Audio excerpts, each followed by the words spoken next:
Hello everyone. उम्मीद करता हूँ आप सभी लोग स्वस्थ हैं। लास्ट सेशन में हमने बेसिक प्रोबेबिलिटी के बारे में जाना था, होती क्या है। ठीक है, कुछ टर्म्स हमने सीखी। आउटकम क्या होता है, इवेंट क्या होता है, रैंडम एक्सपेरिमेंट क्या होता है। ठीक है, सिंपल इवेंट, कंपाउंड इवेंट क्या होता है, श्योर एंड इम्पॉसिबल इवेंट क्या होता है। साथ ही साथ हमने कुछ और टर्म्स भी बेसिक जानी थी जिसके बारे में आपको आइडिया है। उससे डायरेक्ट क्वेश्चन तो नहीं पूछता, बट हाँ, सैम्पल स्पेस कैसे क्रिएट करना है, कितने केसेस हमारे बनेंगे, कैसे परम्यूटेशंस को हमने देखा था प्रोबेबिलिटी के अंदर, कैसे कॉम्बिनेशंस को हमने प्रोबेबिलिटी के अंदर यूज किया था टू सॉल्व अच्छे क्वेश्चंस जो कि आते हैं कोइंस से रिलेटेड। ठीक है, तो कोइंस वाले मैक्सिमम क्वेश्चंस हमने जो भी बन सकते हैं कवर कर लिए थे। कि ज़्यादा मुश्किल उसमें कुछ बन नहीं पाता क्योंकि नंबर ऑफ केसेस हमारे पास बहुत लिमिटेड होते हैं, क्योंकि जब भी कोइन को टॉस किया जाता है या तो हमारे पास हेड आता है या फिर टेल्स आता है। But now we are discussing dice. Dice का मैंने एक सिंपल केस बताया था कि अगर हम डाइस को थ्रो करेंगे या उछालेंगे तो हमारे पास 5 चीज़ें निकल के आएंगी, 6 चीज़ें निकल के आएंगी। 1 2 3 4 5 या 6 कोई भी एक नंबर आ सकता है, लेकिन ज़रूरी नहीं है हम एक डाइस से ही खेलें। हो सकता है एक बार के में 2 डाइस यूज किए जाएँ, 3 डाइस यूज किए जाएँ। उससे रिलेटेड काफ़ी डिफरेंट काइंड्स ऑफ क्वेश्चंस बनाए जा सकते हैं। वो सारे हम आज के इस सेशन में डिस्कस करेंगे और थोड़ा सा सैम्पल स्पेस के बारे में हम थोड़ा और जानेंगे कि और क्या क्या केसेस हमारे पास आ सकते हैं। ठीक है, अगर कहीं लिखे आपको अ डाइस इज थ्रोन 2 टाइम्स, एक पासे को मैंने 2 बार फेंका। ठीक है, पहले मैं एक बार फेंकूंगा तो कोई भी एक नंबर आ सकता है मेरा, किसमें, 1 2 3 4 5 एंड 6। ठीक है, और जब मैं उसे दोबारा फेंकूंगा, a dice is thrown 2 times, पहले एक बार फेंका, इनमें से कोई भी एक आएगा मेरे पास। ठीक है, सैंपल एलिमेंट, और जब दोबारा फेंकूंगा फिर मेरे पास 1 2 3 4 5 एंड 6 आएगा। तो मैं 2 बार ऑब्जर्वेशन अपनी नोट करूंगा अगर एक डाइस को 2 बार फेंका। या फिर अगर ऐसा कुछ लिखा जाए, 2 डाइस आर थ्रोन साइमल्टेनियसली, अगर 2 डाइस को हम एक साथ फेंक रहे हैं तो उसमें भी क्या होगा, आप कहेंगे सर डाइस 1 की जो ऑब्जर्वेशन होगी इन 6 में से कोई एक होगी, और डाइस 2 में भी मेरे पास इन 6 में से कोई एक आउटकम निकल के आएगी। तो दोनों सेम ही चीज होंगी, इनमें ज्यादा फर्क आपको देखने को नहीं मिलेगा। ठीक है, तो कंफ्यूज नहीं होना। ठीक है, सबसे पहला सवाल हम देखते हैं। एक डाइस को मैंने थ्रो किया, find the probability of getting a prime number, an even number, an odd number, a composite number, a number more than 4, a number divisible by 3, a number not divisible by 5। ठीक है, इन सबसे related सवाल पूछा गया है। अगर मैंने dice को फेंका तो मैंने कहा जो मेरे पास इवेंट्स होंगे या तो 1 आएगा या 2 आएगा या 3 आएगा या 4 आएगा या 5 आएगा या 6 आएगा। तो टोटल आउटकम्स कितने हैं मेरे पास, 6 हैं। ठीक है, प्रोबेबिलिटी क्या होता है, favourable outcome divided by total number of outcomes. पहला है अब प्राइम नंबर, अभाज्य संख्या अगर मुझे चाहिए इनमें से तो वो कौन सी होगी। आप कहेंगे सर प्राइम नंबर या तो 2 होता है या 3 होगा या 5 होगा, ये 3 ही प्राइम नंबर इनमें पॉसिबल है। तो 3 मेरी फेवरेबल आउटकम्स हैं, टोटल आउटकम्स हैं 6, तो मेरे पास ये आ जाएगा 1/2। Probability of getting a prime number will be 1/2। Clear है। सेकंड है मेरे पास an even number. Even number आप कहेंगे सर 6 नंबर है, 2 है इवन, 4 है इवन एंड 6 है। 2 4 और 6, अगेन मेरे पास फेवरेबल आउटकम्स कितनी है, 3, टोटल आउटकम्स कितनी है, 6। तो प्रोबेबिलिटी निकालूंगा तो 3/6, अगेन मेरे पास क्या आएगा, 1/2 आ जाएगा। आगे बढ़ता हूं मैं। फिर मेरे पास कहता है क्वेश्चन के अंदर an odd number. Odd number क्या क्या आ सकता है मेरे पास, 1 आ सकता है, 3 आ सकता है और 5 आ सकता है। ठीक है, तो अगेन मेरे पास कितनी फेवरेबल आउटकम है, 3, टोटल आउटकम्स है 6, प्रोबेबिलिटी कितनी हो जाएगी ओड नंबर पाने की, 1/2। अ कंपोजिट नंबर, कंपोजिट नंबर क्या होते हैं, ठीक है, 1 ना ही प्राइम होता है ना ही कंपोजिट होता है। कंपोजिट नंबर वो होते हैं जो खुद के अलावा किसी और एक नंबर से कटें। ठीक है, तो मेरा 1 नहीं है कंपोजिट, 2 नहीं है, 3 नहीं है कंपोजिट, 4 कंपोजिट नंबर है मेरे पास और 6 कंपोजिट नंबर है। तो यहाँ पे मेरे पास 2 फेवरेबल आउटकम्स है, टोटल आउटकम्स है 6, probability of getting a composite number will B 1/3। ठीक है, 3 बार मैं पासा डालूंगा तो एक बार चांसेस है कि मेरे पास कंपोजिट नंबर निकल के आए। अ नंबर मोर देन 4, एक नंबर जो 4 से बड़ा उसे पाने की प्रोबेबिलिटी क्या होगी, आप कहेंगे या तो 5 होगा या फिर 6 होगा। फेवरेबल आउटकम्स कितनी हो गई मेरे पास, 2 हो गई, 2/6 करूंगा तो अगेन 1/3 मेरी प्रोबेबिलिटी होगी। अ नंबर डिविजिबल बाई 3, अब डिविजिबल बाई 3 कौन कौन से नंबर होंगे 1 से लेके 6 में, आप कहेंगे सर एक तो 3 होगा और एक 6 होगा। अगेन मेरे पास क्या हो गया, 2 फेवरेबल आउटकम है, टोटल आउटकम है 6, तो 1/3। अगला है मेरे पास a number not divisible by 5, ऐसा नंबर जो 5 से ना विभाजित हो, क्या प्रोबेबिलिटी होगी उसकी, आप कहेंगे सर 1 से लेके 6 तक सिर्फ एक ही नंबर है जो 5 से डिविजिबल होता है, डेट इज 5। तो मैं 2 तरीके से निकाल सकता हूं इसे करने के लिए। या तो मैं कहूंगा जो 5 से डिविजिबल ना हो कौन कौन से नंबर है, 1 2 3 4 5 को छोड़ दिया 6, ठीक है। तो मेरे पास कितने फेवरेबल आउटकम हुए? 5, टोटल आउटकम्स है 6, तो प्रोबेबिलिटी हो जाएगी 5/6। दूसरा तरीका क्या हो सकता था? मैं कह सकता था हमें यह बताना है नॉट डिविजिबल 5, तो अगर मैं डिविजिबल बाय 5 देखता हूं तो कितनी आउटकम्स हैं? आप कहेंगे सर 1 आउटकम है, जब मेरे पास नंबर क्या आ जाए 5। तो कितनी आउटकम हुई? 1 आउटकम हुई। कितने में? 6 में, तो 1/6 प्रोबेबिलिटी होगी एक ऐसे नंबर को पाने की जो डिविजिबल बाय 5 है, ठीक है। Probability of getting a number divisible by 5 plus probability of getting a number not divisible by 5, ये क्या होता है? इन दोनों का सम हमेशा 1 होगा।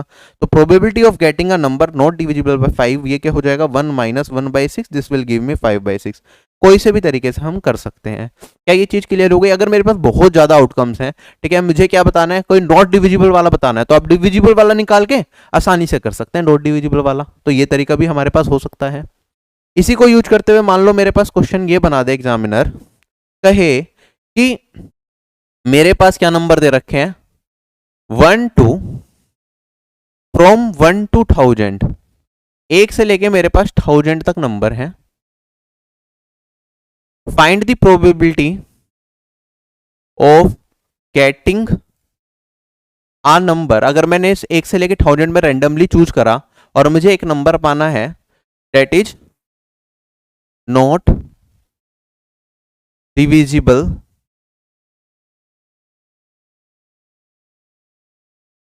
बाय, कोई भी नंबर ले सकते हैं, बाय 7 ले लिया चलो मैंने, तो क्या प्रोबेबिलिटी होगी? आप कहेंगे सर 1 से लेके 1000 तक पहले मैं 7 के मल्टीपल निकाल लूंगा। 7 के मल्टीपल अगर मुझे 1 से लेके 1000 तक निकालने हैं तो क्या होगा? आप कहेंगे सर 7 है, 7 को क्योंकि एक भी इंक्लूडेड है, फ्रॉम 1 to लिखा है तो 1 is also included and 1000 also included. 1 से लेके 1000 तक मेरा कोई भी नंबर आ सकता है। 7 से अगर मुझे चेक करना है 1 से लेके 1000 तक कितने नंबर होंगे, 1000 को 7 से डिवाइड करूंगा, ठीक है। उसके बाद यहाँ पे मेरे पास 1 जा जाएगा 7, फिर ये मेरे पास 30 बचेगा, 4 जा 28 एंड 20 बचेगा, फिर मेरे पास 2 टर्म टाइम्स जाएगा, ठीक है, तो 14 बचेगा 6। तो मेरे पास जो 142 आया है ना, ये क्वेश्चन 142 ऐसे नंबर होंगे जो मेरे क्या होंगे? 7 से डिविजिबल होंगे 1 से लेके 1000 तक। इस तरह के बहुत सारे केसेस मैं नंबर सिस्टम में पढ़ा चुका हूं, तो वो लेक्चर आपको देखना जरूरी है, उसमें भी प्रोबेबिलिटी का क्वेश्चन बनाया जा सकता है और इस पे 1-2 क्वेश्चंस मैं सेशन के एंड में भी डिस्कस करूंगा नंबर सिस्टम वाले। बट क्या फिलहाल आपको समझ आया कि 7 से डिविजिबल कितने नंबर्स होंगे मेरे पास 1 से लेके 1000 तक? 142। ऐसे कितने नंबर्स होंगे जो 7 से डिविजिबल नहीं होंगे? आप कहेंगे सर 1000 में से 142 को अगर मैं घटा दूं तो मेरे पास नंबर्स कितने निकल के आएंगे? ये मेरे पास निकल के आएंगे 858 नंबर्स। तो probability of getting a number not divisible by 7, 858 numbers हैं, कितने में से? 1000 में से, तो डिवाइडेड बाय 1000। ये फेवरेबल आउटकम्स है, ये टोटल आउटकम्स है। सोल्व कर लेंगे आप, इसका आंसर निकाल लेंगे, आपसे 2 से डिवाइड कर सकते हैं बस, मेरे ख्याल से उसके आगे कटेगा नहीं। ये आ जाएगा 500, ये आ जाएगा 429। This will be my answer. क्या ये चीज सभी लोगों को बहुत अच्छे तरीके से समझ में आ गई? ठीक है, तो ऐसा क्वेश्चन बना सकते हैं प्रोबेबिलिटी के ऊपर।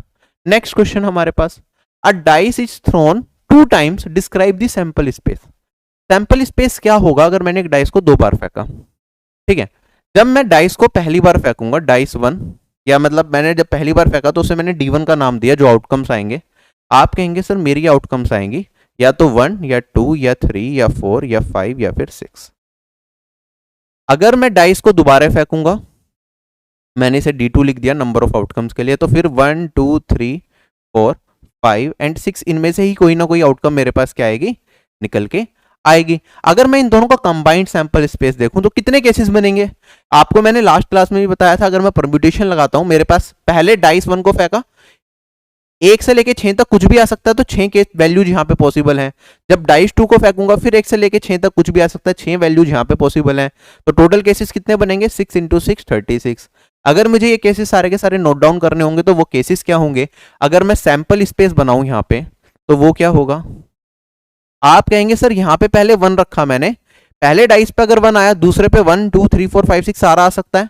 तो मेरे पास यहाँ पे 1 1 1 2 1 3 1 4 1 5 और 1 6,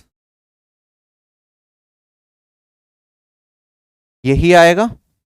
ठीक है, और ऐसे ही मैं आगे बढ़ता रहूंगा। फिर मेरे पास यहाँ पे 2, पहले डाइस पे 2 करेंगे, दूसरे पे 1 से लेके 6 तक सारी चीजें जाएंगी, और ऐसे ही मैं यहाँ तक चलता रहूं तो ये पहले डाइस पे 6, दूसरे पे 1, और ऐसे लास्ट में मेरे पास क्या आएगा, पहले पे भी 6 और दूसरे पे भी 6। क्या यही मेरा सैंपल स्पेस होगा? टोटल काउंट करेंगे तो मेरे पास 6 रोज और 6 कॉलम्स बनेंगे, 6 इंटू 6 करेंगे तो 36 मेरे पास टोटल एलिमेंट्स निकल के आएंगे, टोटल आउटकम्स निकल के आएंगे अगर मैं 2 डाइस को थ्रो करता हूं और दोनों की ऑब्जर्वेशन साथ में देखनी है। क्या ये चीज क्लियर हो गई सबको? अगर मैं इसे आपको दिखा दूं यहाँ पे, तो ये मेरी ऑब्जर्वेशंस होंगे, आप सारा का सारा यहाँ पे देख सकते हैं। ठीक है, ये डाइस 1 की आउटकम्स है सारी की सारी, ये डाइस 2 की आउटकम्स है सारी की सारी, और यहाँ पे जो मेरा मैट्रिक्स बनेगा वो कुछ इस तरीके से बनेगा। ये मेरी टोटल क्या होंगी, आउटकम्स निकल के आएंगी। क्या ये चीज समझ आ गई? अब इसे ध्यान से अगर मैं ऑब्जर्व करूं, देखो यहाँ पे ऑब्जर्व हम कुछ भी कर सकते हैं।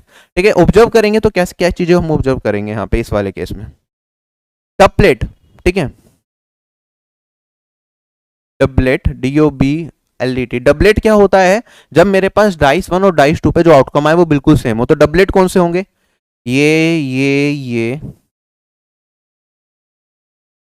दोनों आउटकम्स क्या हो, सेम। पहले डाइस पे जो आया वही दूसरे आउटकम्स पे। तो डबलेट्स कितने होंगे मेरे पास? अगर 2 डाइस को थ्रो किए गए, मेरे पास क्या होंगे, 6 डबलेट्स निकल के आएंगे।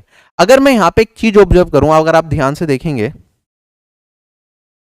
मेरे पास जितनी आउटकम्स डबलेट्स के इस साइड है, क्या उतनी ही आउटकम्स मेरे डबलेट के इस साइड भी होंगी? अगर मैं ये सारी की सारी आउटकम्स सम करूं और मैं ये वाली सारी की सारी आउटकम्स सम करूं, तो ये सारी की सारी आउटकम्स क्या होंगी मेरे पास, बिल्कुल बराबर होंगी, क्योंकि बीच में से मैंने क्या निकाल ली, 6 निकाल ली।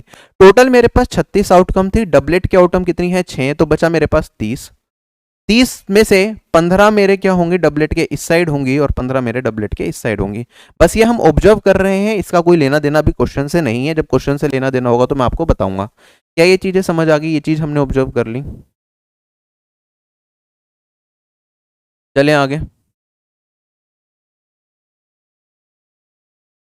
क्वेश्चन करने के तरीके बहुत आसान होते हैं, बड़ा आराम से कर सकते हैं। अब मैंने क्या कहा, एक डाइस को मैंने 3 बार फेंका। ठीक है, तो सैंपल स्पेस बताना है मुझे क्या होगा, या फिर कितनी टोटल आउटकम्स होगी। अगर टोटल आउटकम्स पूछता मेरे से तो मैं कहता सर पहले डाइस को थ्रो करा 1 से लेके 6 तक कुछ भी आएगा, दूसरे डाइस पे 1 से लेके 6 तक कुछ भी, और तीसरे डाइस पे 1 से लेके 6 तक कुछ भी, तो 6 इंटू 6 इंटू 6 टोटल जो ऑब्जर्वेशन होंगी मोरी वो 216 होंगी। अच्छा, अगर मैं इसे लिखता तो कैसे लिखता? आप कहते सर पहले डाइस पे 1 2 3 4 5 6, सेकंड डाइस पे 1 2 3 4 5 6, थर्ड डाइस पे 1 2 3 4 5 एंड 6। स्टार्ट करता अगर मैं सैंपल स्पेस बनाना कैसे बनता, पहले मैं इसका भी 1 और इसका भी 1 ले लेता, फिर यहां से मेरे पास आता 1 1 1 1, पहले डाइस पे 1 और दूसरे डाइस पे 1 1 रखा, तो मेरे पास यहाँ पे 2 1 1, दूसरे डाइस पे 3 1 1, जो सबसे लास्ट वाले डाइस पे 4 1 1 5 आता, और ऐसे मेरे पास 1 1 6 जाता। क्या ऐसे ही चलता? ठीक है, इसके बाद जो सेकंड केस होता, फिर 1 1 ले लिया, मैं यहाँ से 1 2 लेता। ठीक है, फिर 1 2 और 1, फिर 1 2 2, और ये ऐसे चलते चलते 1 2 और 6 तक जाता। इसी तरीके से आगे बढ़ता मैं, यहाँ पे एक 1 6 1 तक पहुंचता, फिर मेरे पास 1 6 6 आता। उसके बाद फिर यहाँ पे सॉरी 1 2 1 तक, 1 2 1 से लेके सॉरी 1 6 1 सही था, 1 6 1 तक ऐसे गया। फिर मैं यहाँ से 2 से स्टार्ट कर देता, यहाँ से लेके यहाँ तक कितनी हो जाती, 36 हो जाती मेरे पास। फिर यहाँ पे 2 आता, फिर यहाँ पे फिर 1 1 आता, और फिर मेरा चलता रहता। ऐसे ही लास्ट में जा जाके जो लास्ट आउटकम होती मेरे पास इस सिनेरियो की, वो क्या होती, वो होती मेरे पास 6 6 6। क्या आप ये चीज रिलेट कर पा रहे हैं? क्या ऐसे ही कुछ चलेगा? तो टोटल जो मेरे पास आउटकम्स निकल के आएंगी, टोटल सैंपल पॉइंट जो निकल के आएंगे वो कितने होंगे मेरे पास, 216 होंगे, अगर 3 डाइस को मैंने एक साथ थ्रो किया। Last one is 6 6। अब इससे रिलेटेड भी बहुत अच्छे अच्छे सवाल बनाने को बना सकते हैं। 3 डाइस के आपके एग्जाम में बहुत सिंपल क्वेश्चन पूछेंगे तो 2 डाइस से अच्छे सवाल बना सकते हैं। 3 डाइस पे अच्छे बनाएंगे तो हो सकता है आपको टाइम ज्यादा लग जाए और कोई मतलब नहीं बनता, वो फिर टाइम लगेगा क्वेश्चन को करने में, तो एक कॉम्पिटेटिव एग्जाम से बाहर हो गया वो क्वेश्चन। अब मेरे पास एक सवाल है, 2 dice are thrown, find the probability of getting. ठीक है, मैंने 2 पासे फेंके, इन सब की प्रोबेबिलिटी बतानी। 9 क्वेश्चन मैंने लिखे हुए एक साथ। ठीक है, हिंदी में जो देखना चाहे हिंदी में देख ले। अब मैं फटाफट से एक एक करके सारे सोल्व कराना स्टार्ट करता हूँ। ठीक है, पहले मैंने कहा एक डबलेट पाने की प्रोबेबिलिटी क्या होगी। डबलेट मैंने आपको बताया अभी क्या होगा, 2 पासे अगर मैंने फेंके, टोटल कितने केसेस बनेंगे, 36 बनेंगे। तो मुझे पता है 36 से डिवाइड तो करना पड़ेगा। अगर मुझे डबलेट पाना है तो क्या होगा, 1 1 2 2 3 3 4 4 5 5 6 6, दोनों पे क्या हो जाए, सिमिलर आउटकम आए तो वो डबलेट कहलाएगा। तो मेरे पास यहाँ पे कितने केस हैं, 6। 6/36 आंसर क्या आ जाएगा, 1/6। क्या ये पार्ट क्लियर है? आगे बढ़ते हैं। The number on the first dice is different from the second dice. जो मेरे पहले डाइस पे नंबर हो वो डिफरेंट हो किस पे, जो दूसरे डाइस पे नंबर है। तो ये क्या होगा, अगर मेरे पास कोई केस डबलेट नहीं है तो उसका मतलब क्या है, जो फर्स्ट डाइस पे नंबर होगा वो डिफरेंट होगा जो सेकंड डाइस पे नंबर है। तो डायरेक्टली मैं कह सकता हूं ये जो मेरे पास प्रोबेबिलिटी निकल के आएगी ये होगा 1 में से 1। अगर इन दोनों को ऐड कर दूं तो मेरे पास सारे केसेस निकल के आ रहे हैं। तो अगर मैं 1 में से, जो कि मैक्सिमम प्रोबेबिलिटी होती है, दोनों को अगर सम करा तो प्रोबेबिलिटी 1 बन जाएगी। 1 में से ये डबलेट वाला केस हटा दूं तो मेरे पास क्या आ जाएगा, 5/6। तो ये वो प्रोबेबिलिटी निकल के आ जाएगी कि जो नंबर होगा पहले डाइस पे वो दूसरा डिफरेंट होगा किससे, जो दूसरे डाइस पे नंबर है। खत्म हो गया question. Third question, number on both the dice are even. मेरे पास जो डाइस हैं दोनों के दोनों, उन पे क्या आ जाए, दोनों के डाइस पे ही मेरे पास इवन नंबर आ जाए। अब इसे करने के मेरे पास दो तरीके हैं। एक तरीका तो यह है कि मुझे इवन नंबर दोनों पे चाहिए, तो मैं पूरा का पूरा चार्ट बनाऊं और उसमें से आइडेंटिफाई करूं क्या आएगा, और एक मेरे पास क्या है, दूसरा तरीका है। मैं दोनों तरीके आपको एक्सप्लेन करता हूं डायरेक्टली करने के। देखो मेरे पास क्या है, ये पूरा का पूरा सैंपल स्पेस आपको दिख रहा है। चलो यहीं पे आता हूं मैं, यहाँ पे थोड़ा सा रब कर रहा हूं मैं, ठीक है। अगर मुझे क्या चाहिए, इवन चाहिए दोनों पे, तो कौन कौन से केसेस बनेंगे? आप कहेंगे सर पहले पे मुझे 2 4 और 6 चाहिएगा। क्या मुझे पहले पे क्या चाहिए, मुझे पहले पे 2 चाहिए, दूसरे पे मतलब पहले डाइस पे 2 आएगा या 6 आएगा, 4 आएगा या 6 आएगा। अगर मैं डाइस 1 की यहाँ पे देख रहा हूँ और डाइस 2 को यहाँ पे देख रहा हूँ, डाइस 2 पे भी मुझे क्या चाहिए, इवन चाहिए, 2 4 6। अगर दोनों पे मुझे इवन इवन चाहिए तो कौन कौन से केसेस बनेंगे, इन दोनों के कॉम्बिनेशन से बनेगा 2 2, इसके और इसके कॉम्बिनेशन से बनेगा 2 4, इसके और इसके कॉम्बिनेशन से बनेगा 2 6, ठीक है। ऐसे यहाँ पे 4 2 4 4 4 6, और यहाँ पे 6 2 6 4 और 6 6। तो टोटल कितनी मेरे पास आउटकम्स निकल के आए फेवरेबल जो है, वो है 9। टोटल आउटकम्स कितने थे मेरे पास, 36 थे। तो 9/36 करूंगा तो मेरे पास आंसर आ जाएगा 1/4। ये हो गया बहुत फुद्दू सा अप्रोच, बच्चों वाला अप्रोच जो बच्चे करते हैं छोटे क्लासेस में, हम लोग करते थे। हम एग्जाम देने जा रहे हैं, कॉम्पिटेटिव एग्जाम, हम ये सब चीजें नहीं छाटेंगे, एक एक करके हम सारे आउटकम्स निकालते रहेंगे कि भैया ये गिन लिए, ठीक है। एक तरीका ये हो गया, फंस रहे हो एग्जाम में तो कर सकते हो, बट बहुत पुराना अप्रोच है, बहुत इजी अप्रोच है, ठीक है। एक तो मैंने ऐसे करा, दूसरा मैं क्या करूंगा एग्जाम टाइम में, मैं यहीं पे अगर आउटकम्स पूरा चार्ट नहीं देखना चाहता, मैं अपने आउटकम्स को यहीं लिखना कर दूंगा। मैं कहूंगा यहाँ पे अगर मुझे ये वाला आउटकम्स देखने हैं, पेन चेंज करता हूँ, चलो मैं कहूंगा पहले डाइस पे क्या चाहिए, इवन चाहिए। तो क्या होगा, पहले डाइस पे 2 आ सकता है, 4 आ सकता है, 6 आ सकता है। दूसरे डाइस पे भी मुझे क्या चाहिए, इवन चाहिए, 2 4 6। तो कॉम्बिनेशन क्या बनेंगे, आप कहेंगे सर 2 2 2 4 2 6, ठीक है। ऐसे ही मैं यहाँ पे 4 2 4 4 4 6 मैं डायरेक्टली ऐसे लिख सकता हूं, और यहाँ पे लिखूंगा मैं 6 2 6 4। मैं समझाने के लिए लिख रहा हूं, बस ये लिखना कुछ नहीं है। तो मेरे कॉम्बिनेशन ये बने, तो हम ये देख सकते हैं कि भैया कितने बने। अब आप इसे और थोड़ा लॉजिकली सोचेंगे तो आप कह सकते हैं सर डाइस 1 पे मेरे पास कितनी केसेस पॉसिबल हैं, 3 केस पॉसिबल हैं 6 में से। डाइस 2 पे कितने केस पॉसिबल हैं, 3 केस पॉसिबल हैं। तो मैंने कहा यार यहाँ पे कोई भी 3 आ जाए और यहाँ पे भी कोई भी 3 आ जाए, तो मेरे पास पहले मतलब 2 4 6 3 केसेस जो है 2 4 6 वाला है, यहाँ पे 3 केसेस 2 4 6 आ सकता है। तो कॉम्बिनेशन कितने बनेंगे, 3 इंटू में 3 कॉम्बिनेशन अगर मैं निकालूंगा, 3 वैल्यूज यहाँ पे 3 वैल्यूज यहाँ पे, टोटल कॉम्बिनेशन कितने बनेंगे, परम्यूटेशन में यही तो सीखा है। 3 इंटू 3 कितने बन जाएंगे मेरे पास, 9 केसेस बनेंगे या नहीं बनेंगे। तो 9 केसेस मेरे पास बने, टोटल केसेस थे कितने, 36। 9/36 कितना आ जाएगा, 1/4। एक तरीका मेरे पास ये निकल के आया। क्या हम ऐसे देख सकते हैं? अब और बेहतर कंसेप्ट मैं आपको सिखाने जा रहा हूं, बड़े ध्यान से समझना। एक चीज तो मैंने कहा कि 3 इधर थे 3 इधर थे, 3 इंटू 3 9, टोटल है 36। 9/36 1/4 मेरे पास क्या आएगा, ये केसेस निकल के आएंगे। अब मैं स्टार्ट करता हूं यहाँ पे थर्ड पार्ट, जो मेरा बेस्ट तरीका है। आप कहेंगे सर मेरे पास डाइस 1 है, ये डाइस 2 है, क्या डाइस 1 की आउटकम डाइस 2 से इंडिपेंडेंट है? क्या ये दोनों के दोनों इंडिपेंडेंट हैं? मतलब अगर डाइस 1 पे कुछ भी आए, मैं नहीं बता सकता उसे देख के कि डाइस 2 पे क्या वैल्यू आएगी, ठीक है। दोनों इंडिपेंडेंट हैं। डाइस वन पे मुझे क्या चाहिए, मुझे क्योंकि दोनों पे क्या चाहिए, इवन चाहिए, तो डाइस वन पे भी मुझे इवन चाहिए, डाइस टू पे भी मुझे इवन चाहिए। दोनों क्या है, अगर इवेंट्स आपस में इंडिपेंडेंट है तो डाइस वन पे इवन की प्रोबेबिलिटी कितनी होगी। आप कहेंगे सर डाइस वन है, 1 से लेके 6 तक नंबर जा रहे हैं डाइस वन के अंदर, ठीक है, तो इसमें मेरे पास इवन जो होंगे 2, 4 और 6, 3 मेरे पास इवन है। तो डाइस वन पे इवन लाने की प्रोबेबिलिटी कितनी है, 3/6 है। डाइस टू पे इवन लाने की प्रोबेबिलिटी कितनी है, 3/6 है। दोनों को मल्टीप्लाई कर दो, ठीक है। डाइस वन की प्रोबेबिलिटी डाइस टू की प्रोबेबिलिटी से मैं मल्टीप्लाई कर दूंगा, तब भी मेरे पास दोनों डाइस पे इवन आने की प्रोबेबिलिटी निकल के आएगी। That is 1/2 into 1/2, that is 1/4।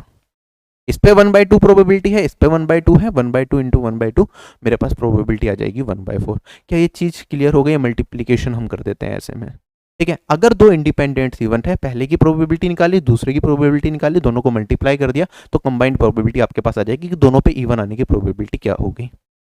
अच्छा, नंबर्स मैंने इवन की निकाल दी, इवन की प्रोबेबिलिटी मेरे पास आई 1/4। Numbers on both the dices are odd. अब मुझे क्या चाहिए, प्रोबेबिलिटी चाहिए किसकी, ओड की। तो आप कहेंगे सर डाइस वन पे अगर मुझे ओड चाहिए तो 1, 3, 5, डाइस टू पे ओड चाहिए तो 1, 3, 5, ठीक है। डाइस वन पे ओड लाने की प्रोबेबिलिटी कितनी है, 3 फेवरेबल हैं, टोटल हैं 6। तो मेरे पास क्या है, 3 फेवरेबल हैं, टोटल हैं 6। डाइस टू पे कितने, 3 फेवरेबल हैं, टोटल है 6। ये 1/2 इंटू 1/2 1/4। क्लियर है या नहीं है? This is the way we do questions in the examination. अगर दोनों इंडिपेंडेंट इवन है, पहले पे कुछ पूछा है, दूसरे पे कुछ पूछा है, दोनों की प्रोबेबिलिटी इंडिविजुअली निकाल के मल्टीप्लाई कर सकते हो आप। समझ आ गया? अगर समझ आ गया तो अब हम आगे बढ़ेंगे, ये बहुत टाइम बचाएगा आपका एग्जामिनेशन में ये चीजें। अगला सवाल मेरे पास, number on both the dice are even, number on both the dice are odd. ये कर लिया क्या हमने? एक सेकेंड,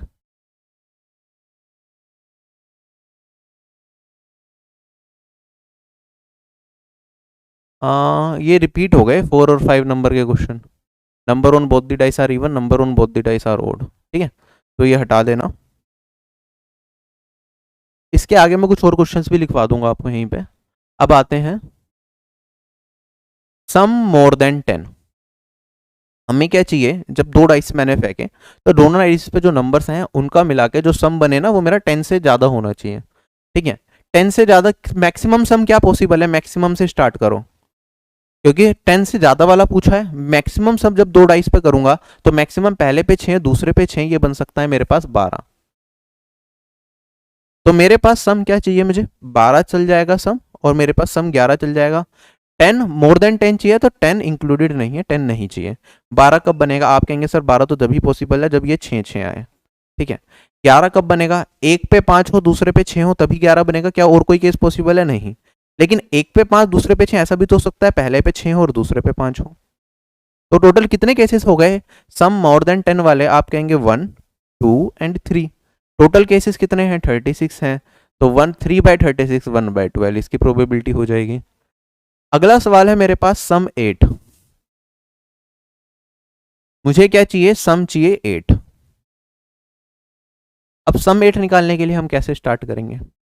आप कहेंगे सर सम 8 निकालना है, ठीक है। मिनिमम मेरे पास एक पासे पे क्या आ सकता है सम 8 लाने के लिए?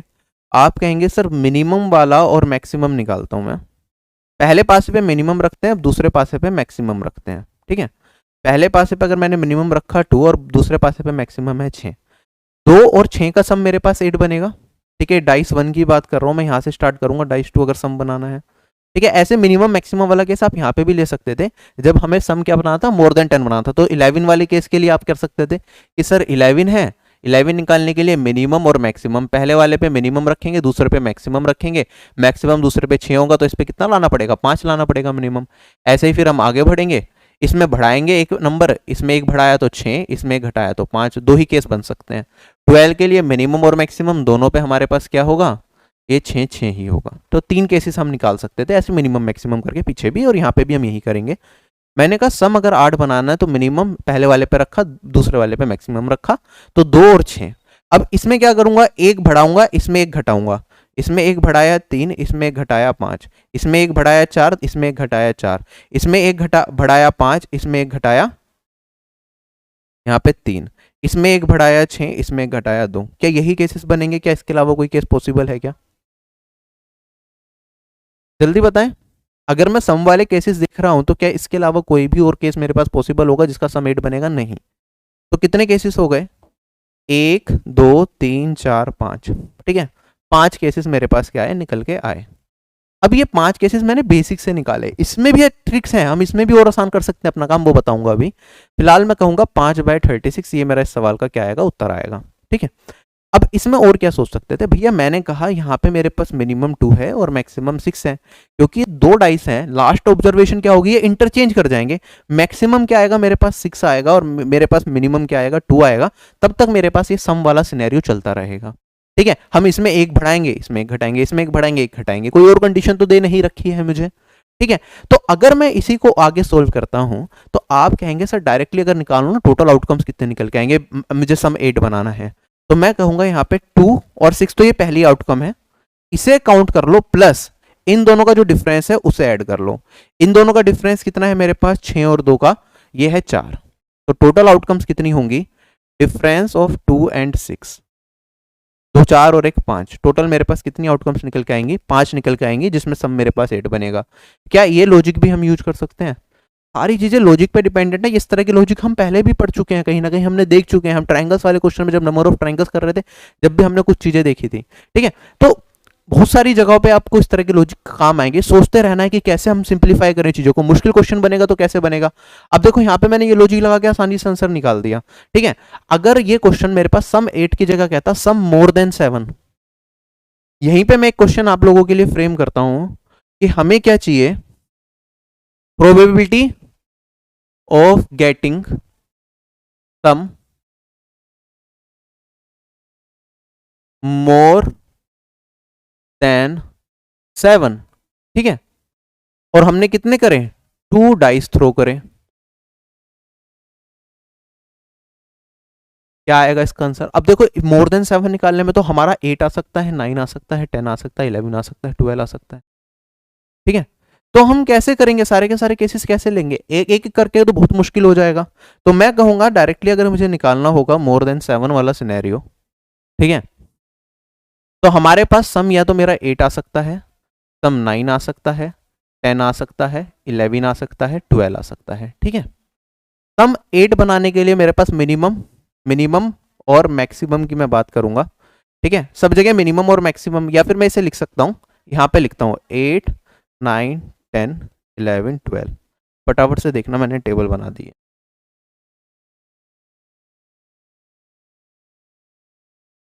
ठीक है, क्लियर है सभी को? यहां से हटा देता हूं। तो मेरे पास 8 के लिए मिनिमम यहां पे क्या चाहिए?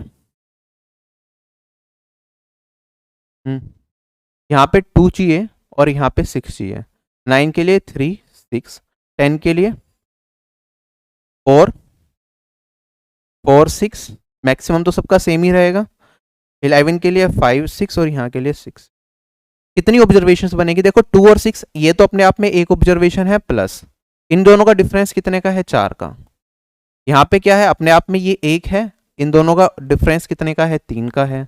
ठीक है, इन दोनों का डिफरेंस कितने का? आप देखो ये 4 था, ये 3 था, धीरे धीरे घटता जाएगा। 1 + 2, 1 + 1, 1 + 0। क्या यहाँ पे भी एक पैटर्न निकल के आ गया मेरे पास? ये पैटर्न ही आइडेंटिफाई करने तभी क्वेश्चन टाइमली होंगे। और आप देखेंगे 1 2 3 और 4 को सम करूंगा 10, और 1 2 3 4 5 15, 15 वैल्यूज ऐसी होंगी मेरे पास टोटल। मैंने क्या करा? ऐड करते टाइम भी मैं इंडिविजुअली नहीं करा। 4 3 2 1 मुझे पता है 10 होता है, 1 से लेके 4 तक का सम। तो इसे वर्टिकल ऐड करा, इसे वर्टिकल ऐड करा, तो 10 और 5 15, 15 आउटकम्स मेरे पास टोटल निकल के आई। टोटल आउटकम्स है मेरे पास 36। 15/36 इसे 3 से डिवाइड कर दूंगा तो 5 बाय मेरे पास 12 आएगा। तो सम मोर देन 7 वाले इतने केसेस बनेंगे, डायरेक्टली आप निकाल सकते हैं। क्या ये चीज समझ में आ गई? आ गई तो बता दो।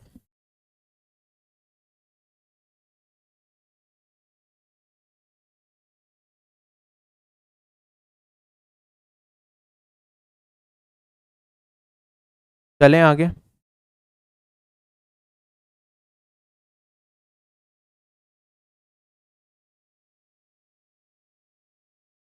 अगला सवाल था मेरे पास, सम 7 when the number on the first dice is greater than the number on the second dice.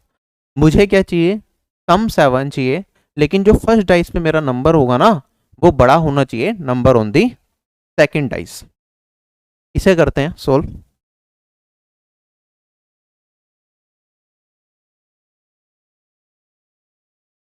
एक मिनट दो, मैं कलर चेंज कर लेता हूँ।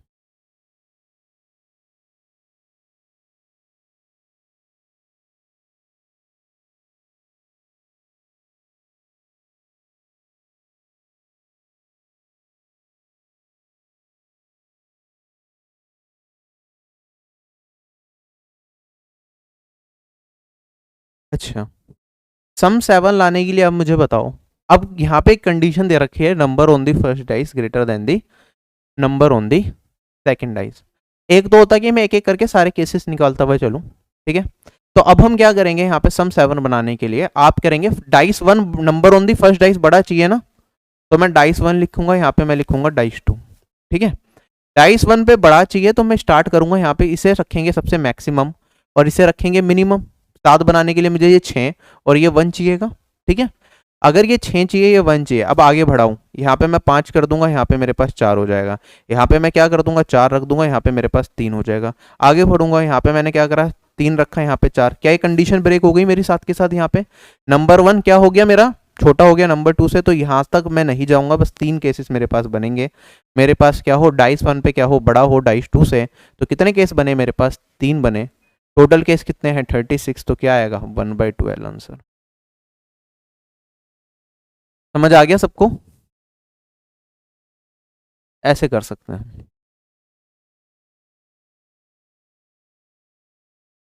अच्छा, यहाँ पे सम 7 था, सम 7 की जगह कोई छोटी वैल्यू भी दे सकता था एग्जामिनर। कहते दो डाइस को मिला के सम क्या बने मेरे पास, 5 बने, ठीक है। Number on first dice greater than हो नंबर ऑन सेकंड डाइस, क्या आएगा? आप कहेंगे सर सबसे जो पहला डाइस का बड़ा है तो इसका मैक्सिमम लेंगे, नंबर ऑन सेकंड डाइस क्या लेंगे, मिनिमम लेंगे। अगर इसका मैक्सिमम क्या ले सकते हैं, सम 5 बनाना है, मिनिमम इसका क्या आएगा मेरे पास, 1 तो आएगा, 0 तो रख नहीं सकता, तो यहाँ पे 1 लेना पड़ेगा। अब ये मिनिमम वाला डिसाइड करेगा मैक्सिमम की वैल्यू। जब सम मेरा 6 से ज्यादा आ रहा था, when sum was greater than 6, तो मैं मैक्सिमम को 6 रख दे रहा था, मेरा काम चल रहा था। लेकिन जब मेरा क्या है, सम 6 से भी कम आ जाए, तो हमारे पास उस पर्टिकुलर केस में हम हमारा पहले मिनिमम रखेंगे, उससे मेरा डिसाइड होगा। क्योंकि अगर पहले मैक्सिमम रख दूंगा तो 6 तो पॉसिबल ही नहीं है सम बनाना, अगर पहले ही मैंने मैक्सिमम 6 रख दिया, तो यहाँ पे पहले मिनिमम वाला रखेंगे। मिनिमम रखा मैंने यहाँ पे 1, तो इससे मैक्सिमम वाला डिसाइड होगा। ये सम 5 बनाना, तो यहाँ पे आएगा 4।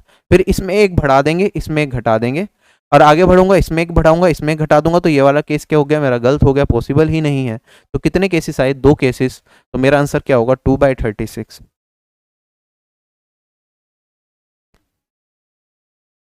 चलें आगे। नेक्स्ट क्वेश्चन हमारे पास, I hope you are getting everything but I am teaching. 2 dice are thrown, find the possibility of getting a number on the second dice is less than the number on the first dice, more than the number on the first dice, equal to or less than the number on the first dice।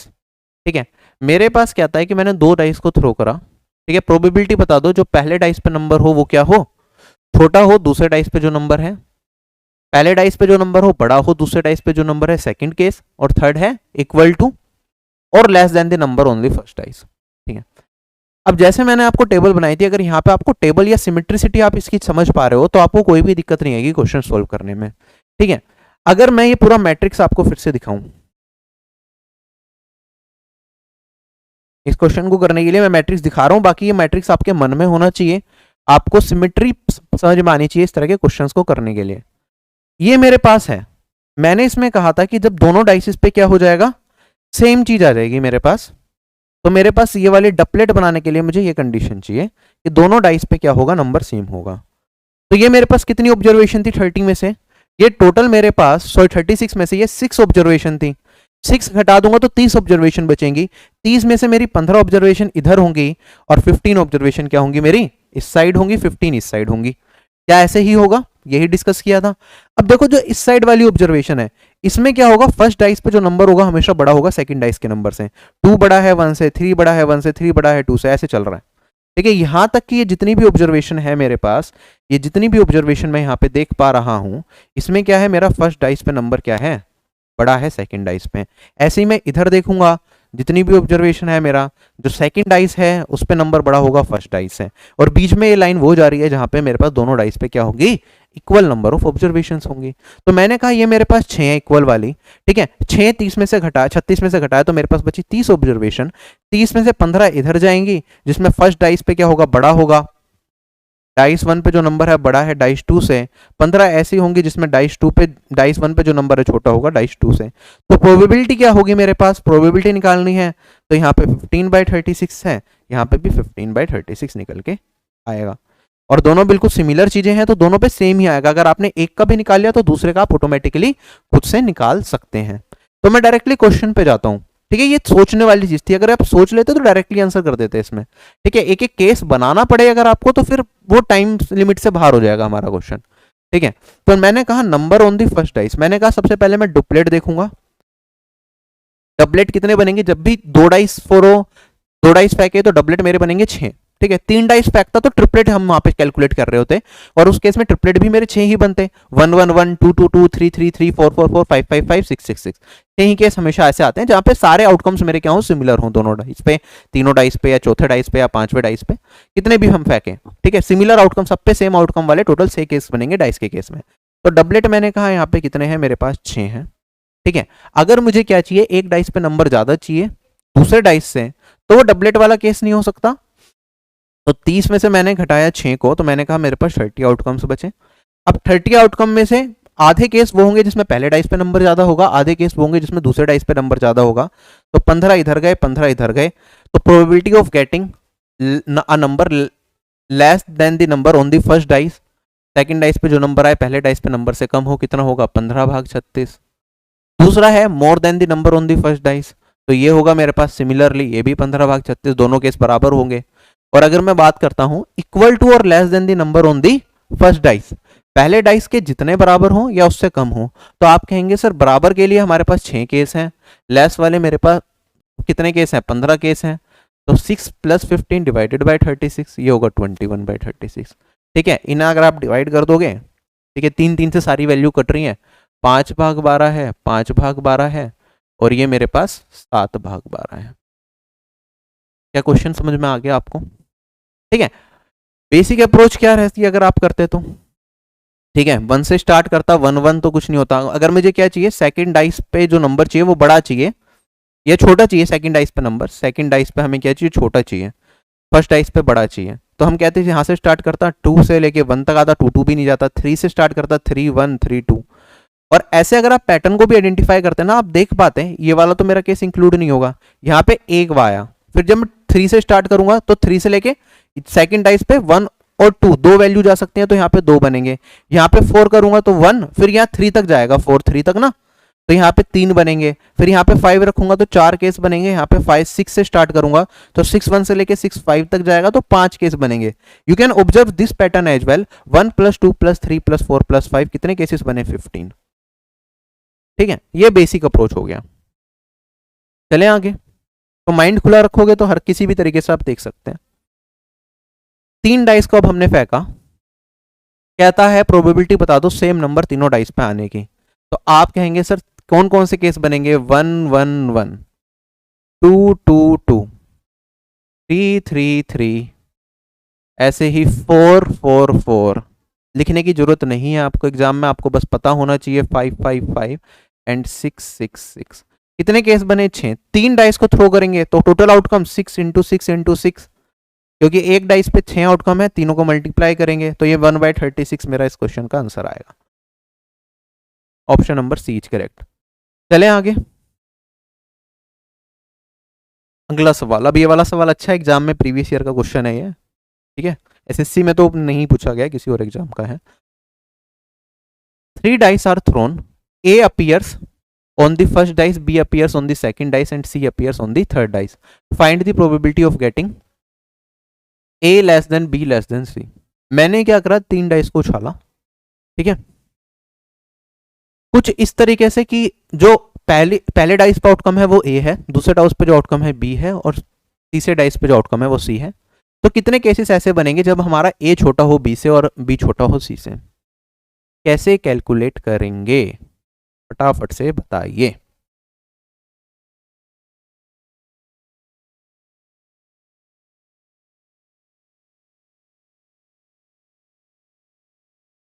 बताओ भाई, क्या आएगा इस question का answer? अब देखो logically अगर हम इस सवाल को करेंगे, पहले मेरे पास सबसे छोटी वैल्यू होगी वो ए होगी।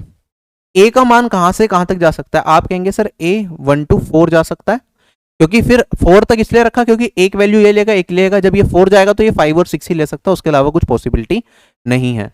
अगर मैं ए की बात करूं, बी की मैं बात करूंगा, बी कहां तक वैल्यू ले सकता है? बी 1 नहीं ले सकता क्योंकि बी से छोटा भी एक रखना है। बी मेरा यहां से 6 भी नहीं ले सकता क्योंकि बी से बड़ी एक वैल्यू रखनी है। तो बी की जो रेंज होगी वो 2 to 5 होगी, और जो मेरे पास सी की रेंज होगी वो मेरे पास क्या होगी? वो 3 to 6 होगी। क्या इन सब की रेंज आपको समझ में आ रही है, ए बी और सी की? ठीक है। अब केसेस कैसे कैलकुलेट करेंगे? हम डायरेक्टली नहीं कर सकते, हमें थोड़ा सी मेहनत करनी पड़ेगी इसे सोल्व करने के लिए। It is not that simple कि हम डायरेक्टली सोल्व करें। ठीक है, तो मैं ए से स्टार्ट करता हूं। ए को मैं क्या रख सकता हूं? ए को मैंने कहा मैं ए को 1 रख सकता हूं। अगर मैंने ए को 1 फिक्स कर दिया तो मेरे पास क्या होगा? आप कहेंगे सर मेरे पास यहाँ पे जो बी का मान है वो क्या हो सकता है? बी 2 3 4 और 5 हो सकता है। बी क्या हो सकता है? 2 3 4 एंड 5, 4 केस निकल के आएंगे। और बी अगर 2 3 4 5 होगा तो मेरे पास सी का मान क्या हो सकता है? अगर मैंने बी को 2 रखा तो सी की वैल्यू मेरे पास हो सकती है 3 4 5 एंड 6। ठीक है, इस केस में सी की वैल्यू मेरे पास क्या हो सकती है? 4 5 एंड 6। यहाँ पे सी की वैल्यू क्या हो सकती है? 5 एंड 6। और यहाँ पे मेरे पास सी की वैल्यू क्या हो सकती है? 6। कितने केसेस बनेंगे जब मैंने ए को 1 फिक्स कर दिया? ए को 1 फिक्स करा और बी के सारे केसेस निकाल रहा हूं मैं, सी के सारे केसेस। बी के 4 केसेस बने, उसमें सी में आप देखेंगे बी को अगर 2 फिक्स करा तो यहाँ पे टोटल 4 केसेस आए। जैसे मैं आगे बढ़ता रहूंगा, बी को 3 करा तो यहाँ पे 3 केसेस, फिर 2 केसेस, फिर 1 केसेस। क्या मेरे पास यही निकल के आएंगे? अगर ए को फिक्स कर दिया 1 तो टोटल मेरे पास बी और सी की सारे अगर मैं केसेस देख लूं, मेरे पास निकल के आए 10। क्या ये चीज समझ में आ गई? अगर मैं ए को 2 फिक्स कर दूंगा, ध्यान से समझना अब यहाँ पे गेम, ए को मैंने जब 1 फिक्स करा तो टोटल मेरे पास इतनी आउटकम्स निकल के आई। अगर मैं यहां पे ए को क्या कर दूं, यहां पे यहीं पे समझो इसे, ठीक है, या मैं अगला बना सकता हूं। यहां पे अगर मैंने ए को 2 फिक्स कर दिया, ए को मैंने क्या कर दिया? 2 फिक्स कर दिया, ध्यान से समझना, तो मेरे पास बी 2 नहीं हो सकता, बी 3 से होगा, 4 होगा, 5 होगा। और यहां पे अगर बी 3 4 5 होगा तो सी क्या हो सकता है? 4 5 6, 5 6 और 6। क्या ये वाली मेरी आउटकम्स निकल के आएंगे अगर मैंने क्या करा? ए को 2 फिक्स कर दिया तो ये आउटकम्स आएंगे। तो कितने केसेस बनेंगे? 3 2 और 1। क्या केसेस बनेंगे मेरे पास? यहाँ पे 3 2, यहाँ पे लिखता हूं मैं सीधा 3 2 एंड 1, ये आएगा 6। फिर मैं आगे बढ़ा, फिर मैंने क्या करा? ए को मैंने अब कर दिया 3 फिक्स। ए को जब मैं 3 फिक्स कर दूंगा तो यहाँ पे मेरे पास 3 वाला केस ही है, तो बी मुझे 4 लेना पड़ेगा या 5 लेना पड़ेगा, उसी वजह से मेरे सी के आउटकम्स डिसाइड होंगे। और अगर ये 3 फिक्स करा तो मेरे पास ये 2 आउटकम्स बचेंगी सी के लिए, तो 2 और 1। अब आप देख सकते हैं यहाँ पे 4 3 2 1, 3 2 1 2 1। अगला बताओ जल्दी से, अगर मैं ए को 4 फिक्स कर दूंगा तो क्या होगा मेरे पास? यहाँ पे सिर्फ 1 बचेगा। क्या पैटर्न दिख रहा है आपको? मैं अलग पेन से ही लिखता हूं। अगर मैंने ए को क्या कर दिया? 4 कर दिया, तो मेरे पास क्या आएगा? सीधा सिर्फ 1 बचेगा। अगर ये चीजें समझ आ रही हैं तो क्वेश्चंस करने में कोई भी दिक्कत नहीं आएगी। 3 है और ये 1 है, पैटर्न बनाने हैं आपको। 16 4 20, तो टोटल कितने केसेस बने मेरे पास? 20 केसेस बने। ठीक है, जो मेरी फेवरेबल आउटकम्स हैं। टोटल आउटकम्स कितनी है? 3 डाइस को फेंका है, 216 आउटकम्स हैं।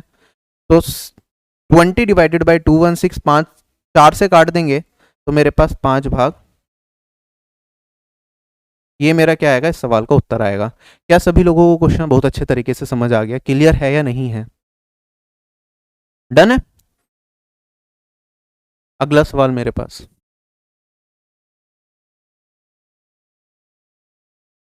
ठीक है, सैंपल स्पेस से रिलेटेड सवाल है। उससे करने से पहले मैं एक और क्वेश्चन देता हूं आपको। क्वेश्चन लिखेंगे,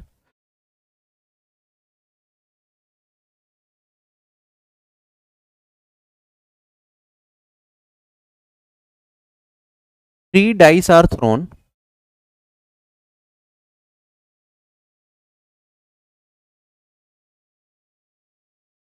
probability of getting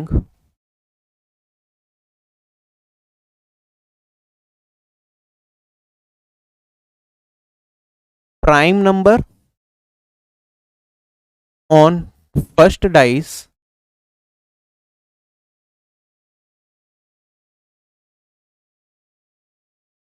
composite number on second dice and odd number on third dice. अगर ये सवाल आपसे एग्जामिनर पूछ ले तो क्या आंसर होगा? आप कहेंगे सर तीनों मेरे पास तीन अलग अलग डाइसेस हैं जो मैंने थ्रो करे, पहले डाइस पे मुझे चाहिए प्राइम, दूसरे पे चाहिए कंपोजिट और तीसरे पे क्या चाहिए? ओड। तो डाइस 1 पे, डाइस 2 पे और डाइस 3 पे तीनों इंडिपेंडेंट है या नहीं है? डाइस 1 के आउटकम से मुझे कोई मतलब नहीं है, कुछ भी आए। डाइस 2 पे कोई भी आउटकम आ सकती है, डाइस 3 पे मेरे पास कोई भी आउटकम आ सकती है। तो डाइस 1 पे क्या चाहिए मुझे? प्राइम चाहिए। प्राइम क्या होंगे? 2 3 5। तीन केसेस हैं, टोटल 6 आउटकम्स पॉसिबल हैं डाइस 1 पे। डाइस 2 की बात करूंगा, मुझे क्या चाहिए इस पे? Composite number. कंपोजिट नंबर क्या होगा? 4 और 6, टोटल 2 आउटकम्स फेवरेबल है, टोटल केसेस 6 बनेंगे इस पे भी। डाइस 3 की मैं बात करूंगा, डाइस 3 पे मेरे पास क्या आउटकम्स हैं? हमसे क्या पूछा? डाइस 3 पे ओड नंबर 1 3 5। कितनी फेवरेबल आउटकम्स हैं? 3 फेवरेबल आउटकम्स है, टोटल आउटकम्स कितनी है? 6। डाइस 1 पे जो चीजें चाहिए उसकी प्रोबेबिलिटी, डाइस 2 पे जो चीजें चाहिए उसकी प्रोबेबिलिटी, डाइस 3 पे जो चीजें चाहिए उसकी प्रोबेबिलिटी, मल्टीप्लाई कर दो। 1/2 1/3 1/2। क्या आंसर आ जाएगा? 3 2 6 2 12। 1/12 केसेस ऐसे होंगे, मतलब 12 बार मैं डाइस रखूंगा तो चांसेस हैं एक बार ऐसा होगा कि ये वाला सिनेरियो मेरा बन जाए। क्या ये क्वेश्चन समझ आ गया? अगर ये क्वेश्चन समझ आ गया, डाइस के मुश्किल से मुश्किल क्वेश्चन करने में अब आपको दिक्कत नहीं आनी है। ठीक है, बाकी एग्जामिनर अपने हिसाब से कुछ भी क्वेश्चन बना ही सकता है, you should be ready to deal with it. Dice के क्वेश्चन हो गए, थोड़े से सैंपल स्पेस के बारे में और बता देता हूँ। एग्जामिनर अगर कुछ खुराफात करे कि कोइन और डाइस को साथ में उछाल दिया, ठीक है, तो किस तरह के केसेस बन सकते हैं वो हम देखेंगे। Describe the sample space for the experiment in which a coin is tossed and a dice is throne. पहले हमने एक कॉइन को उछाला, ये शायद मैंने लास्ट क्लास में भी बताया था, और एक डाइस को उछाला। तो सैंपल स्पेस क्या होगा? आप कहेंगे सर सबसे पहले अगर टोटल आउटकम्स मुझे निकालनी पड़े, टोटल आउटकम्स मेरे पास क्या होंगी? आप कहेंगे सर यहाँ पे दो चीजें आ सकती हैं, यहाँ पे डाइस में 6 में से कोई एक चीज आएगी, तो 6 इंटू में 2, 12 आउटकम्स मेरे पास टोटल निकल के आएंगी। सैंपल इसमें टोटल कितने एलिमेंट्स होंगे? सैंपल पॉइंट्स होंगे 12 सैंपल पॉइंट्स होंगे। अगर मैं निकालना स्टार्ट करूं तो कैसे करेंगे? अगर मैं पहले कॉइन से स्टार्ट करता हूं, मैंने कहा कॉइन पे या तो हेड आएगा या टेल आएगा। ठीक है, हेड के कोरोस्पोंडिंग मेरे पास डाइस का 1 2 3 4 5 एंड 6 आ सकता है, एंड यहाँ पे टेल्स के कोरोस्पोंडिंग में डाइस का 1 2 3 4 5 एंड 6 आ सकता है। तो ये मेरे क्या होंगी? टोटल सैंपल स्पेस मेरा ये क्रिएट होगा। क्या ये चीज समझ आ गई सबको? चलेंगे आगे। तो ये 12 केसेस बनेंगे, आप काउंट करना चाहें तो कर सकते हैं। अगला सवाल हमारे पास ये देखो आप, अ coin is tossed, if it shows head we draw a ball from a bag consisting of 3 ball, 3 blue and 4 white balls. If it shows tail, we throw a dice. Describe the sample space of the experiment. ठीक है, मेरे पास एक coin है, coin के outcome से depend करता है, coin है तो या तो हेड आएगा या फिर टेल आएगा। ठीक है, कहता है अगर हमारे पास क्या आया? हेड आया, तो हम एक बैग में जिसमें 3 ब्लू बॉल हैं और मेरे पास 4 वाइट बॉल हैं, हम एक बॉल ले लेंगे। अगर मेरे पास टेल्स आया तो मैं एक डाइस को थ्रो करूंगा। तो टोटल नंबर ऑफ आउटकम्स मैं आपसे पूछूं तो क्या आएगा? आप कहेंगे सर हेड के साथ मेरे पास 3 ब्लू बॉल हैं, ब्लू 1 ब्लू 2, मैं नाम दे दूं इन्हें अगर ब्लू 3, और 4 वाइट बॉल्स हैं, वाइट 1 वाइट 2 वाइट 3 और वाइट 4। तो मेरे पास पहला कॉम्बिनेशन क्या होगा? अगर हेड आया मान लो, तो मेरे पास कॉम्बिनेशन क्या क्या बनेंगे? हेड के साथ ब्लू 1, हेड के साथ ब्लू 2, हेड के साथ ब्लू 3, और हेड के साथ वाइट 1, हेड के साथ वाइट 2, हेड के साथ वाइट 3 और हेड के साथ वाइट 4। ये मेरे पास केसेस बन सकते हैं। और अगर मेरे पास टेल आया तो मैं एक डाइस को थ्रो करूंगा। डाइस थ्रो करा तो क्या केसेस बनेंगे? आप कहेंगे डाइस के साथ, मतलब टेल आया, टेल के साथ डाइस के साथ 1 2 3 4 5 एंड 6, तो टोटल नंबर ऑफ आउटकम्स कितने होंगे मेरे पास यहाँ पे, 7 तो यहाँ पे हो गए और 6 यहाँ पे हो गए, तो टोटल 7 + 6 ये मेरे पास होंगे 13 आउटकम्स। क्या ये चीज समझ में आ गई? सैंपल स्पेस ये होगा मेरा, वरना आप वीडियो को पीछे करके भी देख सकते हैं। देखो क्वेश्चन में क्या था, एक एक्सपेरिमेंट को कंसिडर करना है जिसमें हम एक कॉइन को टॉस करेंगे, तब तक हम कॉइन को टॉस करते रहेंगे जब तक हेड नहीं याद आता। तो इसका सैंपल स्पेस क्या होगा? ठीक है, मान लो मेरे पास क्या करा, मैंने एक कॉइन को टॉस करा, मेरा पहले ही हेड आ गया तो मेरी आउटकम रिकॉर्ड हो गई। फिर मैंने क्या करा, कॉइन को टॉस करा, पहले मेरे पास टेल आया, फिर दूसरी बार हेड आ गया, तो ये मेरे पास एक आउटकम हो सकती है। फिर ऐसा हो सकता है मैंने दोबारा कॉइन को टॉस किया, पहले भी टेल आया, दूसरी बार भी टेल आया, फिर हेड आ गया। फिर मैंने चौथी बार फिर स्टार्ट करा, फिर मैंने क्या करा, पहली बार टेल आया, दूसरी बार टेल आया, तीसरी बार भी टेल आया, चौथी बार हेड आया, तो हम रुके। तो ये मेरा कंटिन्यूअसली चलता रहेगा। टी की पावर टी कितनी बार आ जाए, मेरा इनफाइनाइट बार आ जाए और उसके बाद हेड आ जाए, मतलब इस तरीके से कुछ। तो मैं कहूंगा इसका कोई एंड नहीं है, इसका सैंपल स्पेस का। क्लियर है ये चीज? चले आगे। तो ये नहीं पूछेगा, बट मैंने बस एक हिंट दे दिया, ऐसा कुछ आए तो ऐसा रहेगा। एक क्वेश्चन है, ये अच्छा सवाल है, आईबीपीएस में पूछा जा चुका है बैंक एग्जाम्स में। ठीक है, 5वां ऑप्शन नन ऑफ दीज था, तो मैंने अभी 4 ही ऑप्शन यहाँ पे रखे हैं। What is the probability that when 2 dice and 4 coins are thrown simultaneously, there is a sum of 7 on the dice and at least 2 heads on the coins? मैंने क्या करा, 2 डाइस और 4 सिक्के एक साथ उछाल दिए अब। ठीक है, तो हमें बताना है कि प्रोबेबिलिटी क्या होगी कि हमारे पास क्या है, डाइस पे तो जो आए सम 7 बने दोनों का डाइस का मिला के, और जो मैंने सिक्के उछाले उनमें मेरे पास एटलीस्ट क्या हो, 2 हेड्स हो। या 2 क्वेश्चंस का कॉम्बिनेशन बना दिया इन्होंने, यहाँ पे बना दिया। आप कहेंगे सर जब मैं 2 डाइस को थ्रो कर रहा हूं, क्या 2 डाइस अपने आप में इंडिपेंडेंट होंगे किससे? जब मैं 4 कॉइन्स को उछालूंगा, क्या डाइस की आउटकम कॉइन्स की आउटकम से इंडिपेंडेंट होगी? बिल्कुल होगी।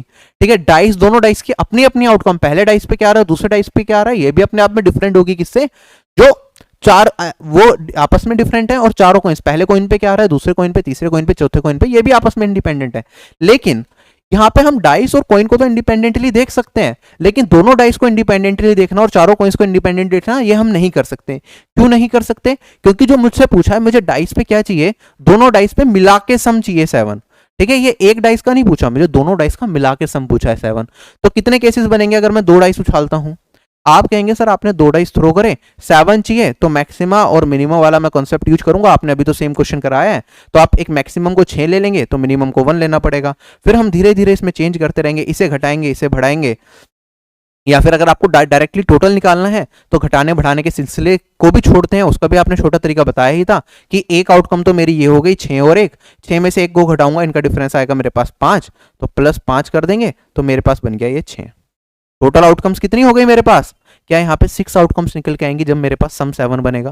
करते जाते आप उल्टा उल्टा जाके मेरे पास 1 और 6 तक पहुंचता, तो टोटल आउटकम्स मेरे पास 6 ही आती। वो मैंने कैसे निकाल लिया, 1 तो एक आउटकम तो ये है, और बाकी 6 में से 1 को घटाया 5, तो 6 - 1 5 आया, तो 5 आउटकम्स ही होंगी। तो टोटल आउटकम्स कितनी होंगी, फेवरेबल आउटकम्स मेरे पास होंगी 6। अभी थोड़ी देर पहले एक्सप्लेन किया था। ठीक है, टोटल आउटकम्स कितनी होंगी जब 2 डाइस को थ्रो करूंगा, 36 होंगी। तो प्रोबेबिलिटी ऑफ गेटिंग सम 7 जब मैं 2 डाइस को थ्रो कर रहा हूं, ये होगा 6/36, दैट इज 1/6। ये मैंने 1 निकाल लिया। अब 4 कॉइन्स को थ्रो करा, ठीक है, 4 कॉइन को थ्रो करूंगा तो टोटल आउटकम्स कितनी होंगी? आप कहेंगे सर 2 की पावर 4, टोटल आउटकम्स यही बनेंगी। ठीक है, अगर मुझे क्या चाहिए, एटलीस्ट 2 हेड चाहिए, कम से कम 2 हेड, तो मेरे पास कौन कौन से केसेस होंगे? ठीक है, मेरे पास एक केस होगा 2 हेड हो, एक केस होगा 3 हेड हो, और एक केस होगा मेरे पास 4 हेड हो। ठीक है, ये वाला केस मैंने कल वाली क्लास में आपको कराया था या नहीं कराया था? बिल्कुल कराया था। तो वाला केस अगर आपको याद है तो आप डायरेक्टली अपना आंसर लिख सकते हैं, अदरवाइज आप बेसिक से मेरे साथ अब दोबारा देख सकते हैं, मैं एक बार दोबारा रिवाइज करा देता हूँ। ठीक है, एक भी हेड ना हो, मैंने कहा मेरे पास क्या हो, या तो 2 हेड हो, 4 डाइस थ्रो करें तो 2 हेड हो सकते हैं, 3 हेड हो सकते हैं, और मेरे पास 4 हेड हो सकते हैं। अब इनका मतलब क्या है, चारों हेड का मतलब, क्योंकि 4 कॉइन अगर थ्रो करूंगा 4 स्पेसेस बनेंगे, और चारों पे अगर मैं हेड रखना है तो कितना केस बनेगा, सिर्फ एक ही केस पॉसिबल है, ये हमें दिख रहा है।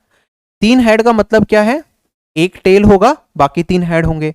तो मैंने कहा यहाँ पे 4 स्पेसेस हैं, टेल यहाँ पे यहाँ पे यहाँ पे और यहाँ पे आ सकता है, तो सॉरी टेल यहाँ पे यहाँ पे यहाँ पे या फिर यहाँ पे, बाकी जगहों पे हेड होगा। तो 4 केसेस बनेंगे, तो 4 केसेस मेरे पास ये हो जाएंगे जब 3 हेड होंगे 1 टेल होगा।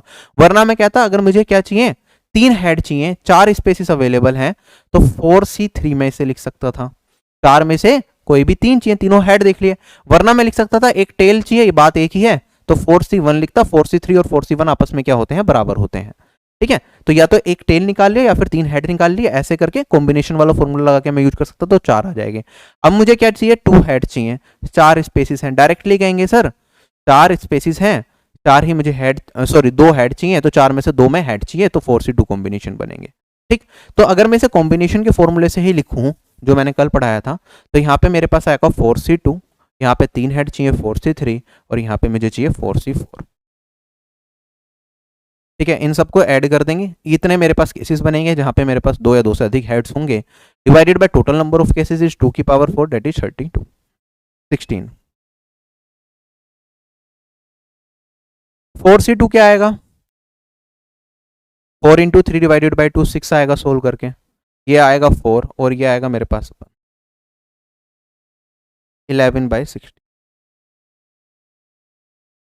11/16 प्रोबेबिलिटी उसकी है, 1/6 प्रोबेबिलिटी इसकी है, तो फाइनल प्रोबेबिलिटी मेरे पास क्या निकल के आएगी, इन दोनों को मल्टीप्लाई कर देंगे, मुझे ये वाली कंडीशन और ये वाली कंडीशन दोनों साथ में चाहिए, तो 1/6 इंटू में 11/16, this will give me 11/96, this will be my answer.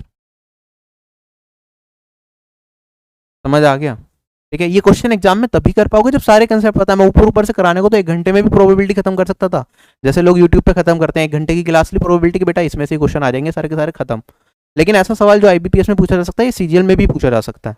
ठीक है, CGL मेंस में प्रोबेबिलिटी है इस बार आपका, तो यू शुड बी रेडी। तुम्हें सारे कंसेप्ट पता होंगे, परम्यूटेशन कॉम्बिनेशन पता होगा, उसका कॉन्सेप्ट यहाँ पे लगाया मैंने कॉइंस निकालने के लिए, वरना 16 की 16 हम यहाँ पे केसेस निकालने लग जाते और उसमें चूज करने बैठ जाते तो निमट जाते हम, एग्जाम में वही करते रह जाते बस। ठीक है, और यहाँ पे डाइस वाले केस में भी आपको सम 7 का कॉन्सेप्ट पता होना चाहिए, कैसे डायरेक्टली करना है। मैंने 6 के 6 केस नहीं लिखे, मैंने सिर्फ एक केस लिखा, उसका डिफरेंस वाला मेथड यूज करा। ठीक है, तो this is how you will score good in the examination, right. तो यहाँ पे इस सेशन को मैं यहीं तक रखता हूँ। यहाँ पे डाइस से रिलेटेड हमने सवाल देख लिए, 2 डाइस 3 डाइस एंड ऑल। इससे बढ़ के तो शायद ना ही पूछेगा तो आप कर पाएंगे, मुझे इतनी गारंटी है, अगर आपने पहले की क्लासेस देखी, नंबर सिस्टम ढंग से पढ़ा या बाकी चीज़ें ढंग से पढ़ी हैं। नेक्स्ट क्लास के अंदर हम आगे कंटिन्यू करेंगे, बहुत अच्छे अच्छे सवाल अभी आने वाले हैं। ठीक है, बॉल्स वाले करेंगे कि हमारे पास 4 तरह के, 4 रेड बॉल हैं, 3 ब्लू बॉल हैं, 1 येलो बॉल है, तो किन क्या क्या कॉम्बिनेशन बन सकते हैं, कैसे कॉम्बिनेशन यूज करके हम प्रोबेबिलिटी के क्वेश्चन सोल्व करेंगे। ठीक है, और अभी कुछ टाइप्स बचे हुए हैं। ठीक है, नंबर सिस्टम में कैसे प्रोबेबिलिटी यूज करना है, एक छोटा सा एग्जांपल तो मैंने दिया था डिविजिबल बाय 7 वाला आज, कि 1 से लेकर 1000 तक नंबर ले ली, डिविजिबल नॉट डिविजिबल बाय 7 वाले कितनी प्रोबेबिलिटी होगी, वैसा देखा। ऐसे और भी कुछ एग्जाम्पल्स आएंगे। ठीक है, सर्कुलर परम्यूटेशन कॉम्बिनेशन मैंने पढ़ाया था, तो सर्कुलर में प्रोबेबिलिटी कैसे निकालनी है, NTPC में सवाल पूछे गए हैं उससे, वो भी देखेंगे हम आने वाली क्लासेस में। ठीक है, तो अभी के लिए आपसे यहीं बता लेता हूँ, bye bye, take care, have a nice day and जय हिंद।